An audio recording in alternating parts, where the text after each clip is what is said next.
तो तुम कर लोगे। तुम्हारा माइंड को भी बिलीव दिला दो कि तुम कर लोगे, कि तुम्हारा दिल सही बोल रहा है। बहुत सारी वीडियोस में आपने देखा होगा कि सब बोलते हैं प्रैक्टिकल तरीका बताएंगे, प्रैक्टिकल तरीका बताएंगे, बट कोई ये नहीं सोचता है कि केमिस्ट्री के साथ भी अलग अलग सब्जेक्ट्स हैं, उसके साथ फिजिक्स भी पढ़ना है और बायो भी पढ़ना है। तो वो इतना बड़ा प्लानिंग कर देते हैं कि हमको लगता है कि केमिस्ट्री तो अच्छा हो जाएगा, बाकी सब्जेक्ट छूट जाएगा।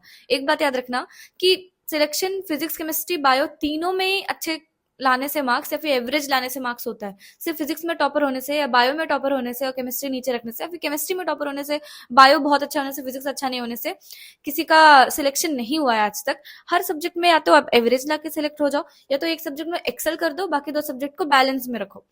बट किसी को डूबते हुए नहीं रहने देना है, तो केमिस्ट्री भी डूबते हुए रहने नहीं देना है। तो हम मेनली डील करेंगे फिजिकल केमिस्ट्री से इस वीडियो में। नेक्स्ट वीडियो में हम ऑर्गेनिक पकड़ेंगे, उसके बाद के वीडियो में मैं इनऑर्गेनिक का बता दूंगी। पहले हम 3 फेज में डिवाइड करेंगे इस प्रिपरेशन को, 3 महीना के हिसाब से, या फिर अगर आपको 20 डेज के हिसाब से करना है, 20 डेज 20 डेज 20 डेज, 3 फेजेस होगा, फेज 1, फेज 2, फेज 3। अब हमको 2 कैटेगरी ऑफ चैप्टर्स रखना है।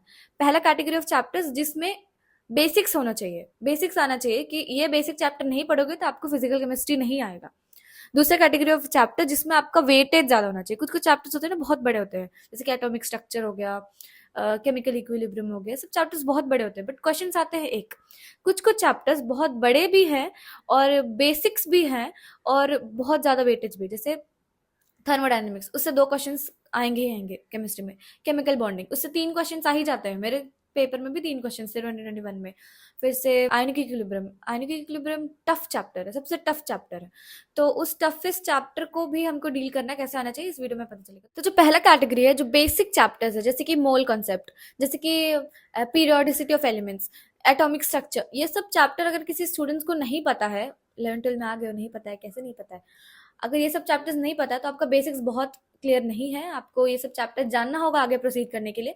तो आपके इसको लेक्चर्स देखना होगा। फिजिकल केमिस्ट्री में बहुत पूछते हैं कि दीदी वन शॉट्स में कंप्लीट हो सकता है कि डिटेल लेक्चर्स में। मैं बोलूंगी जो हाई वेटेड चैप्टर्स हैं उनको आप डिटेल में देखो तो बेटर है। थर्मोडायनेमिक्स हो गया, फिर से केमिकल बॉन्डिंग, ये सबको आप डिटेल में देखिए। लेकिन जो छोटे छोटे चैप्टर्स हैं, एटॉमिक स्ट्रक्चर बहुत बड़ा चैप्टर है, बट इसका मतलब ये नहीं कि उसको हमको डिटेल में देखना है। एटॉमिक स्ट्रक्चर एक्चुअली में इजी चैप्टर है, उसमें कॉन्सेप्ट्स बहुत ज्यादा है, 20-30 कॉन्सेप्ट ज्यादा है, बट हार्ड नहीं है वो। तो उसको भी हम वन शॉट्स में दे सकते हैं, बट वन शॉट बड़ा होना चाहिए, सारे कॉन्सेप्ट आने चाहिए उसमें।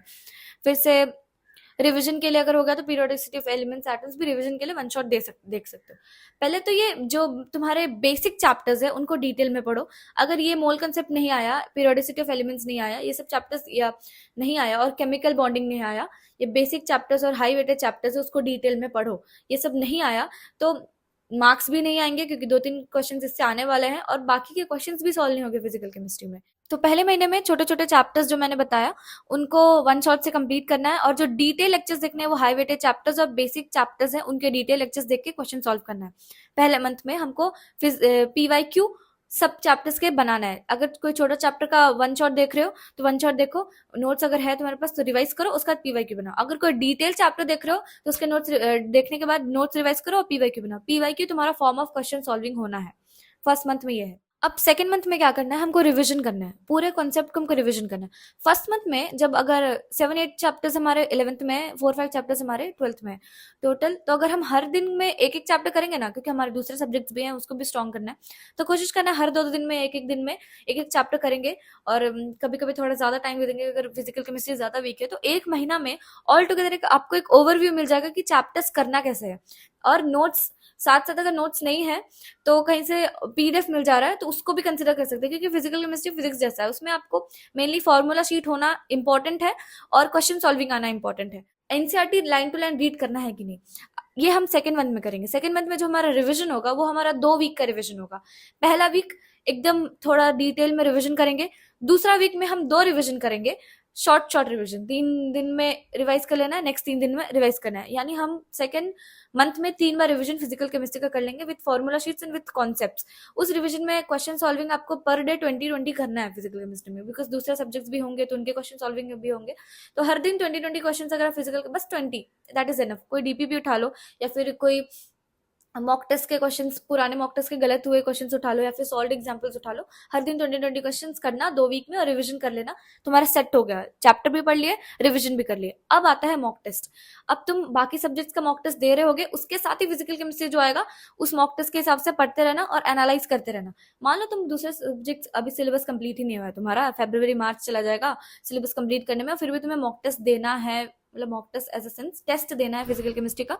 तो बहुत सारे टेलीग्राम में या फिर मेरे मेंटरशिप ग्रुप में हम टेस्ट पेपर्स प्रोवाइड करते हैं जिसमें पर्टिकुलर सब्जेक्ट्स में टेस्ट होते हैं। तो फिजिकल केमिस्ट्री के पेपर्स को कलेक्ट कर लो कहीं से, टेलीग्राम से भी।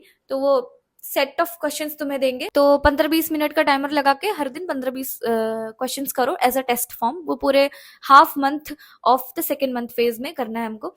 थर्ड फेज जो आएगा उसमें अब तुम्हारा पढ़ाई क्वेश्चन सॉल्विंग हो गया। जो बच्चे जिनका अभी तक सिलेबस नहीं हुआ है बाकी सब्जेक्ट्स में, वो कंप्लीट करते रहेंगे। फिजिकल केमिस्ट्री को डेली थोड़ा थोड़ा रिवाइज करना है और थोड़ा थोड़ा क्वेश्चन प्रैक्टिस है। Third month is intensive question practice phase, सिर्फ फिजिकल केमिस्ट्री में नहीं, बाकी सारे सब्जेक्ट्स में, सो दैट हम सारे सब्जेक्ट को बैलेंस करके चल सके। थर्ड फेज में आपको बस क्वेश्चन सॉल्विंग एंड रिविजन करना है।